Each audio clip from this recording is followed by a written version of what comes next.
Assalamualaikum Ibu. Waalaikumsalam warahmatullah.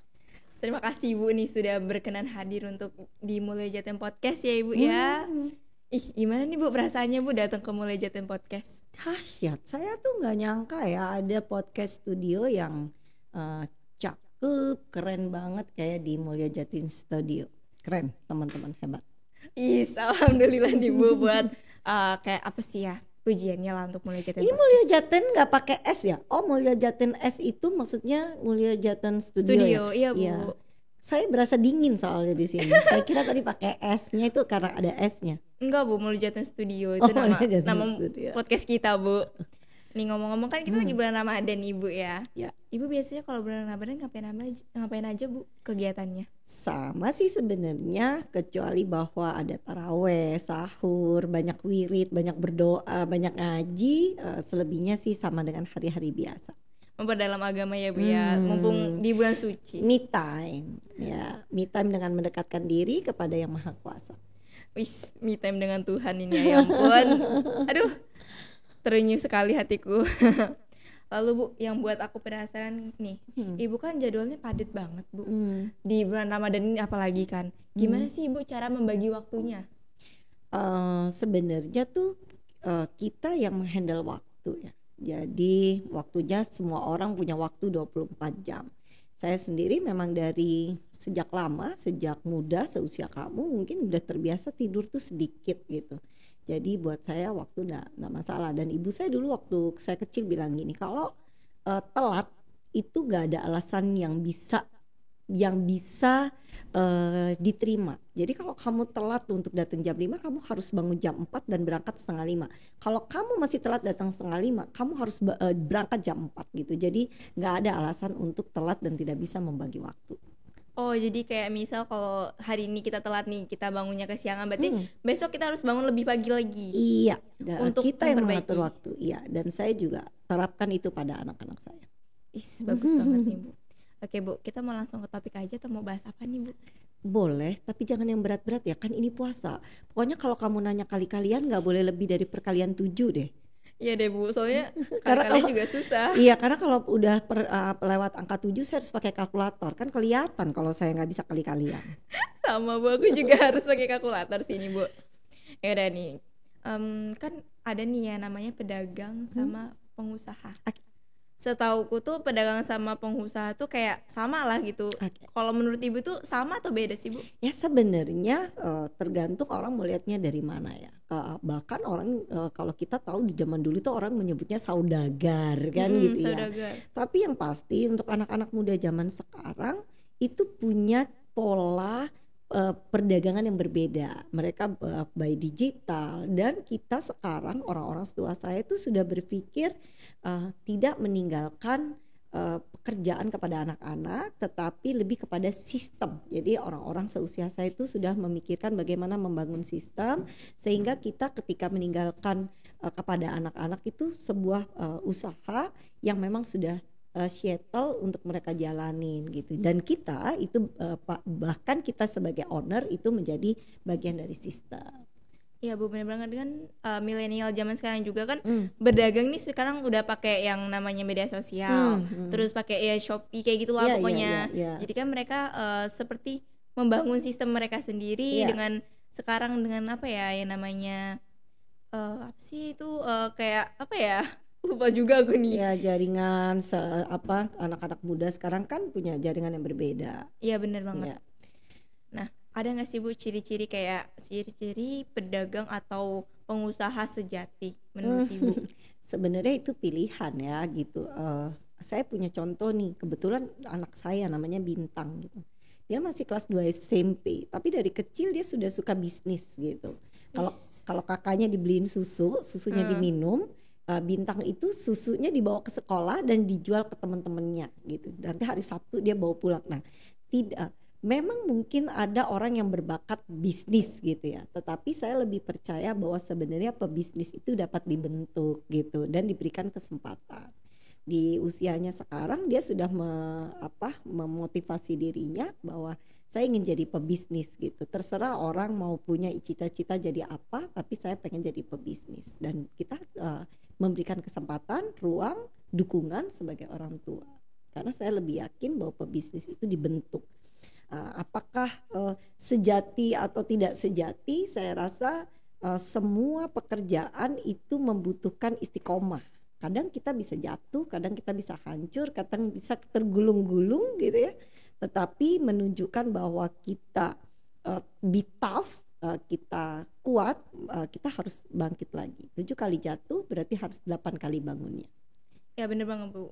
Kita mendidik anak itu kan sesuai dengan apa yang dia mau. Nah kebetulan nih Bintang ini kayak minatnya itu di bakatnya itu di berdagang, di usaha pengusaha, dan semoga nanti dia kedepannya bakal lebih hebat lagi dalam sistem usahanya dia sendiri dan bisa mempunyai banyak peluang usahanya lagi. Lalu Bu, gimana sih cara kita untuk menimbulkan semangat kan?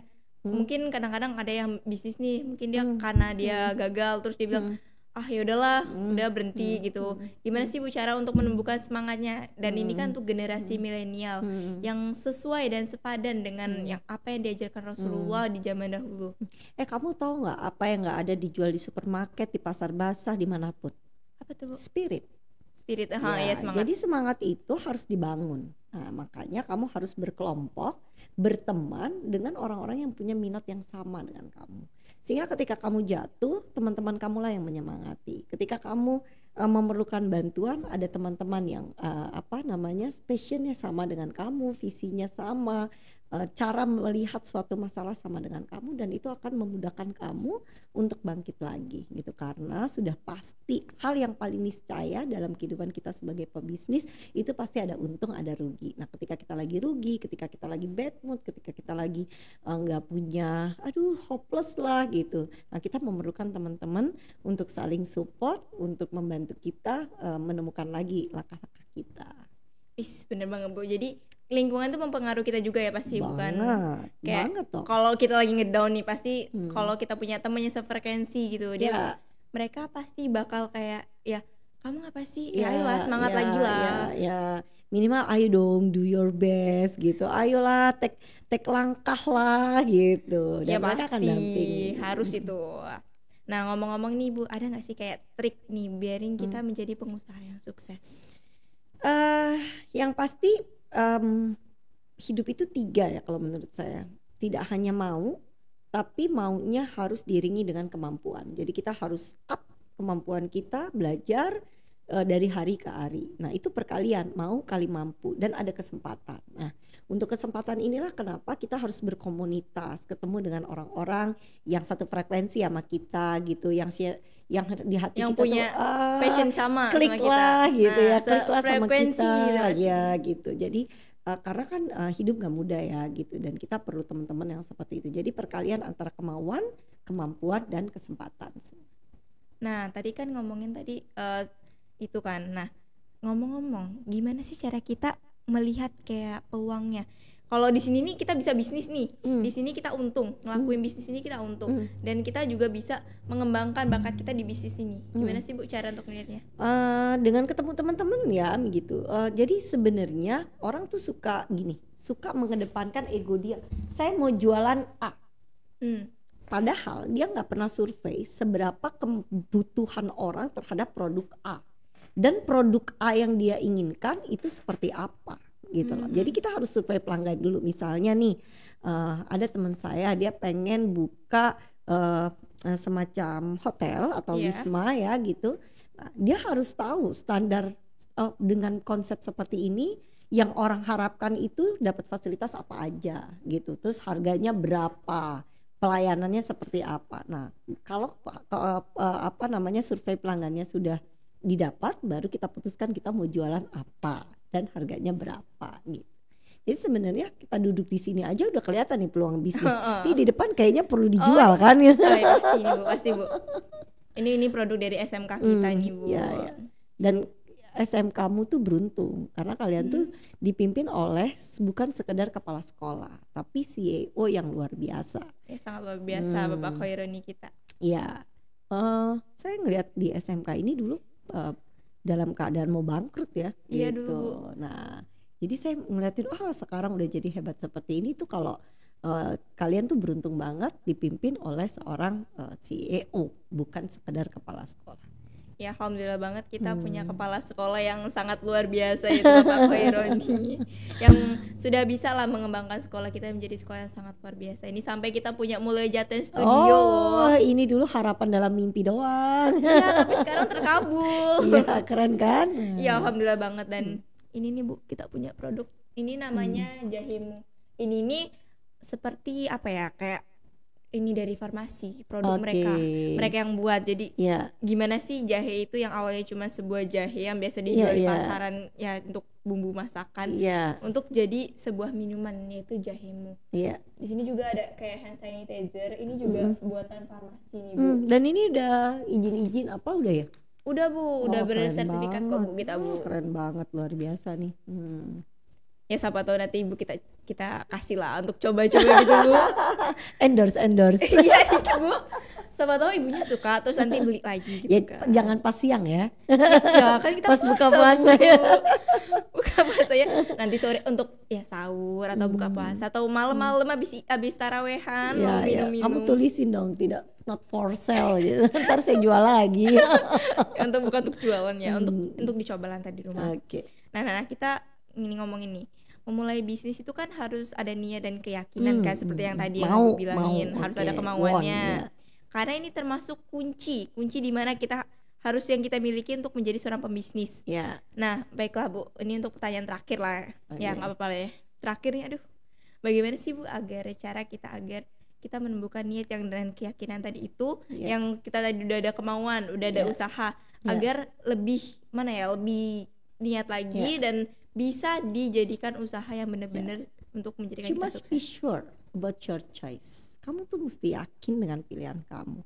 Masalahnya segala hal yang berkaitan dengan keyakinan, brand, mindset, semangat itu nggak ada dijual di mana-mana. Cuma rebuild. Kamu mesti bangun.